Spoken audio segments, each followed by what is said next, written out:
नमस्कार जय जगन्नाथ शुभ सकाळ। आज हूँ अगस्ट 4 तारिख सोमवार। आज प्रथम खबर अत्याधुनिक आंबुलांस शुभारंभ कले मुख्यमंत्री मोहन चरण माझी रविवार केन्दुझर जिला गस्तर आसी विभिन्न कार्यक्रम में सामिल होती।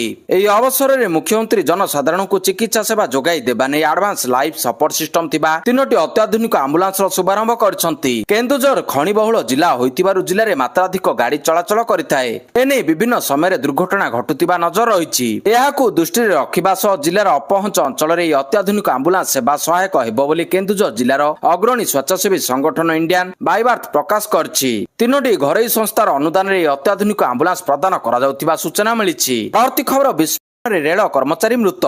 रेलवे ट्राक उड़ाई देले पोस्टर मारिले नक्सल। माओ सप्ताह पालन अवसर में हिंसा। सुंदरगढ़ जिला झारखंड सीमावर्ती बांधमुंडा रेलवे कंट्रोल रेंजडा करमपदा मझिरे रेल ट्राक उड़ाई देइछंती माओवादी। विस्फोरण में दुईटी स्लीपर बाहरी जाइथिबा बेले ट्राक क्षतिग्रस्त होइछि। विस्फोरण स्थल ठारू 1 किलोमीटर व्यवधान रे माओ पोस्टर लगाइछंती। सुरक्षा दृष्टिकोणରୁ मुंबई हावड़ा मुख्य रेल मार्ग रे रेल चलाचल बंद रहिछि। परवर्ती खबर विमान दुर्घटना को बीतिलानी 1.5 मास एजाए मिलिनाई सबु मृतकंक डीएनए रिपोर्ट। अहमदाबाद विमान दुर्घटना रे प्राण हराइथिबा सबु ब्रिटिश नागरिकंक परिवारन को ए पर्यंत डीएनए रिपोर्ट की देहावशेष मिली नाही।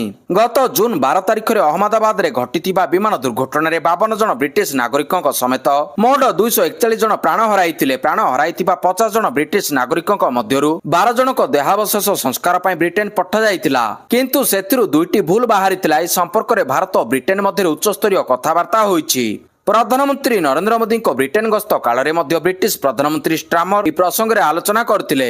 एने पदक्षेप निया जाउतिबा नै भारतर वैदेशिक मंत्रालय पक्षरु कुआ जायछि। परवर्ती खबर तेजस्वी यादव को नोटिस पठाइले निर्वाचन कमिशन। दुईटी भोटर परिचय पत्र नंबर मामला रे राष्ट्रीय जनता दल आरजेडी नेता तथा बिहार पूर्वतन उप मुख्यमंत्री तेजस्वी यादव बड़ अड़ुआरे फसी जाइछंती। निर्वाचन कमिशन तांको ई मामला रे नोटिस पठाइछंती। दुईटी भोटर परिचय पत्र मामला रे कमिशन तांको ठारू उत्तर मागिछंती। तेजस्वी ठारू भोटर परिचय पत्र मूल कॉपी मगा जाइछि। तेजस्वी यादव सांबादिक सम्मेलन रे जो परिचय पत्र देखाइतिले ताहा निर्वाचन कमिशन को प्राथमिक तदंत रे कौनसी स्थान रे मिली नाही। परवर्ती खबर पत्थर खादन रे विस्फोरण 9 श्रमिकंक मृत्यु तदंत निर्देश देले मुख्यमंत्री।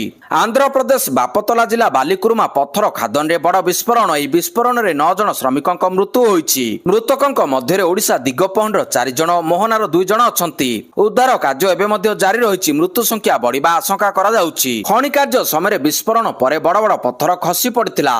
श्रमिक माने भग्नाशेष तले फसी रहितिले।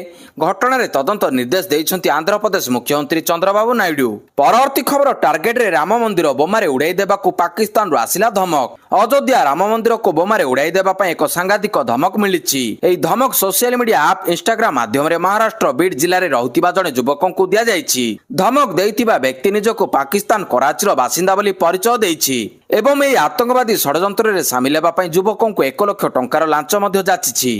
ए घटना सामना को आसिबा परे सुरक्षा एजेंसी माने सतर्क हो जाइछंती। परवर्ती खबर वर्षार तांडव सप्ताहे बंद रहिला अमरनाथ यात्रा।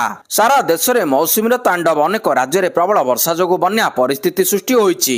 विशेषकर जम्मू कश्मीर हिमाचल प्रदेश और पंजाब रे परिस्थिति संगीन रहिछि। लगाण वर्षा जोगु अमरनाथ यात्रा को निर्धारित समय 1 सप्ताह पूर्व बंद करा जाइछि एवं प्रभावित राज्य गुड़िकर उद्धार कार्य पई सेना को मुतयन करा जाइछि। परवर्ती खबर केंद्र मंत्री गडकरी घर को बोमारे उड़ाई देबा पई मिलिला धमक। केंद्र सड़क परिवहन मंत्री नितिन गडकरी नागपुर घर को बोमा माड़ धमक मिली। धमकपूर्ण कॉल पुलिस कंट्रोल रूम को आसी। कॉल पर पुलिस विभाग में हईचई सृष्टि होता बेले किछि समय मध्य अभियुक्तों को गिरफ्त करछि पुलिस। मिलिथिबा सूचना अनुसार रविवार सकाळ 8:46 समय पुलिस कंट्रोल नंबर 112 रे गडकरी घर को बोमारे उड़ाई देवार धमक आसीतिला। धमकपूर्ण कॉल पाइबा पर पुलिस स्थानीय पुलिस स्टेशन को ए विषय रे सूचना देइतिला।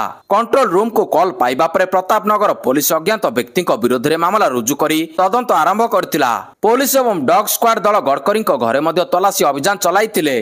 परवर्ती खबर उपत्यकार आतंकी निपात। आतंकवाद उपर सेनार प्रहार जारी। एप्रिल 22 तारिख में पहलगाम आतंकवादी आक्रमण पर जम्मू काश्मीर आतंकी विरोध ऑपरेशन जोरदार होइछि। गत गोटे सप्ताह मध्य सुरक्षा बाहिनी ऑपरेशन महादेव एवं ऑपरेशन शिवशक्ति रे 5 आतंकवादी निपात हेबा परे शुक्रवार ऑपरेशन अखल आरंभ होइतिला। ऑपरेशन अखल रे मध्य 3 जन आतंकवादी निपात होइछंती। जम्मू काश्मीर कुलगाम जिल्लार अखल जंगल रे सुरक्षा कर्मी को एनकाउंटर रे 3 आतंकवादी निपात होइछंती। अखल जंगल अंचल ଆତଙ୍କବାଦୀଙ୍କ ଗତିବିଧି ସଂକ୍ରାନ୍ତରେ ସୂଚନା ପାଇବା ପରେ ସେନା CRPF Jammu Kashmir police search operation ଆରମ୍ଭ କରିଥିଲେ। ପରବର୍ତ୍ତୀ ଖବର ସ୍ୱର୍ଗତ ଅରୁଣ ଜେଟଲୀଙ୍କୁ ନେଇ ରାହୁଲ ଗାନ୍ଧୀଙ୍କ ବୟାନ ତେଜିଲା ରାଜନୀତି। ପୁଅ ରୋହନ ଜେଟଲୀ କହିଲେ କ୍ଷମା ମାଗନ୍ତୁ ରାହୁଲ। ସ୍ୱର୍ଗତ ଅରୁଣ ଜେଟଲୀଙ୍କୁ ନେଇ ରାହୁଲ ଗାନ୍ଧୀ ଦେଇଥିବା ବୟାନ ଏବେ ରାହୁଲଙ୍କ ପାଇଁ ଅଡୁଆ ସୃଷ୍ଟି କରିଛି। ଏନେଇ ଅରୁଣ ଜେଟଲୀଙ୍କ ପୁଅ ରୋହନ ଜେଟଲୀ ରାହୁଲଙ୍କୁ ଟାର୍ଗେଟ କରିଛନ୍ତି। ରାହୁଲ ଗାନ୍ଧୀ କହିଥିଲେ ସେ ଯେତେବେଳେ ନୂଆ କୃଷି ଆଇନକୁ ବିରୋଧ କରି ଆନ୍ଦୋଳନକୁ ସମର୍ଥନ କରୁଥିଲେ ସେତେବେଳେ ଏଥିରୁ ଦୂରେଇ ରହିବାକୁ ଅରୁଣ ଜେଟଲୀ ତାଙ୍କୁ ଧମକ ଦେଇଥିଲେ। ଏହାକୁ ନେଇ ରୋହନ କହିଛନ୍ତି ରାହୁଲ ଗାନ୍ଧୀ ଯେତେବେଳେ ବୟାନ ଦେଉଛନ୍ତି ସେତେବେଳେ ସତର୍କ ରୁହନ୍ତୁ। ସେ କହିଛନ୍ତି ଚାଷୀ ଆନ୍ଦୋଳନ 2020ରେ ଆରମ୍ଭ ହୋଇଥିଲା, ହେଲେ ମା ପିତାଙ୍କର ନିଧନ 2019ରେ ହୋଇଥିଲା। ପରବର୍ତ୍ତୀ ଖବର ଓଟିଟି ପ୍ରଶ୍ନପତ୍ର ଲିକ୍ ମାମଲା ବୋର୍ଡ ଉପସଭାପତି ଗିରଫ। ଓଟିଟି ପ୍ରଶ୍ନପତ୍ର ଲିକ୍ ମାମଲାରେ କାର୍ଯ୍ୟାନୁଷ୍ଠାନ ଧରା ପଡ଼ିଲା ଅସଲ ଦୋଷୀ। ଶେଷରେ ପ୍ରଶ୍ନପତ୍ର ଲିକ୍ କରିଥିବା ଲୋକ କ୍ରାଇମବ୍ରାଞ୍ଚ ହାତରେ ଧରା ପଡ଼ିଲା। ସେ ଆଉ କେହି ନୁହେଁ ବରଂ ବୋର୍ଡ ଉପସଭାପତି ନିହାର ରଞ୍ଜନ ମହାନ୍ତି। ନିହାରଙ୍କ ଲ୍ୟାପଟପରୁ ଲିକ୍ ହୋଇଥିଲା ଓଟିଟି ପ୍ରଶ୍ନପତ୍ର, ଯାହାକୁ ନେଇ ଖୋଳତାଡ଼ କରୁଥିଲା କ୍ରାଇମବ୍ରାଞ୍ଚ।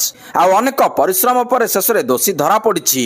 ଶେଷରେ ପ୍ରଶ୍ନପତ୍ର ଲିକ୍ କରିଥିବା ବୋର୍ଡ ଉପସଭାପତି ନିହାର ରଞ୍ଜନ ମହାନ୍ତିଙ୍କୁ ଗିରଫ କରିଛି କ୍ରାଇମବ୍ରାଞ୍ଚ। ଦୁଇ ଥର ଜେରା ପରେ ନିହାରକୁ ବାନ୍ଧିଲା କ୍ରାଇମବ୍ରାଞ୍ଚ। ପରବର୍ତ୍ତୀ ଖବର 35ଟି ଅତ୍ୟାବଶ୍ୟକ ଔଷଧର ମୂଲ୍ୟ ହ୍ରାସ। ଜାତୀୟ ଔଷଧ ମୂଲ୍ୟ ନିର୍ଦ୍ଧାରଣ ପ୍ରାଧିକରଣ ଏନପିପିଏ 35ଟି ଅତ୍ୟାବଶ୍ୟକ ଔଷଧର ମୂଲ୍ୟ ହ୍ରାସ କରିଛି। ଏହି ଔଷଧ ଗୁଡ଼ିକ ଅନେକ ବଡ଼ ଫାର୍ମା କମ୍ପାନୀ ଦ୍ୱାରା ବିକ୍ରି କରାଯାଏ ଏବଂ ଏଥିରେ ଆଣ୍ଟି ଇନଫ୍ଲେମେଟରି, ହୃଦରୋଗ, ଆଣ୍ଟିବାୟୋଟିକ୍, ମଧୁମେହ ଏବଂ ମାନସିକ ରୋଗ ଭଳି ଗୁରୁତ୍ୱପୂର୍ଣ୍ଣ ଔଷଧ ଅନ୍ତର୍ଭୁକ୍ତ ରହିଛି। ରାସାୟନିକ ଏବଂ ସାର ମନ୍ତ୍ରାଳୟ ଏନପିଏ ର ମୂଲ୍ୟ ନିୟନ୍ତ୍ରଣ ଆଧାରରେ ଏହି ବିଜ୍ଞପ୍ତି ଜାରି କରିଛି। ନୂତନ ମୂଲ୍ୟ ଲାଗୁ ହେବା ପରେ ଦୀର୍ଘ ସମୟ ଧରି ଦୀର୍ଘକାଳୀନ ରୋଗ ପରିଚାଳନା କରୁଥିବା ରୋଗୀମାନେ ସିଧାସଳଖ ଲାଭ ପାଇପାରିବେ। ପରବର୍ତ୍ତୀ ଖବର WCL ଖେଳିବନି ପାକିସ୍ତାନ। ପାକିସ୍ତାନ କ୍ରିକେଟ ବୋର୍ଡର ବଡ଼ ନିଷ୍ପତ୍ତି। ଆଉ WCL ଖେଳିବନି ପାକିସ୍ତାନ।